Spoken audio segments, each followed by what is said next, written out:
ଆସ ଏହି ପ୍ରଶ୍ନଗୁଡ଼ିକର ଉତ୍ତର ଆଲୋଚନା କରିବା। 1. ସୁତାନଟିରେ ବ୍ରିଟିଶମାନଙ୍କ ଦ୍ୱାରା ପ୍ରଥମ କାରଖାନା କେବେ ଗଠିତ ହୋଇଥିଲା?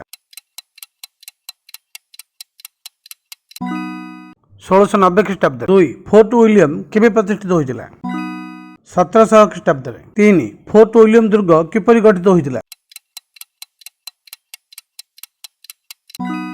ସୁତାନଟିର କାରଖାନା ପରେ ଫୋର୍ଟ ୱିଲିୟମ ଦୁର୍ଗରେ ପରିଣତ ହୋଇଥିଲା। 4. ବ୍ରିଟିଶମାନେ ବଙ୍ଗରେ ପ୍ରଥମେ କେଉଁ ସ୍ଥାନରେ ଜମିଦାରୀ ପାଇଥିଲେ? ସୁତାନଟି ଗୋବିନ୍ଦପୁର ଓ କଲିକତା। 5. ଇଂରେଜ ଇଷ୍ଟ ଇଣ୍ଡିଆ କମ୍ପାନୀ ସହିତ ସମାନ୍ତରାଳ ଭାବେ ଆଉ ଏକ ଇଂରେଜ ବାଣିଜ୍ୟ କମ୍ପାନୀ ଗଢ଼ି ଉଠିଥିଲା, ତାହାର ନାମ କ'ଣ?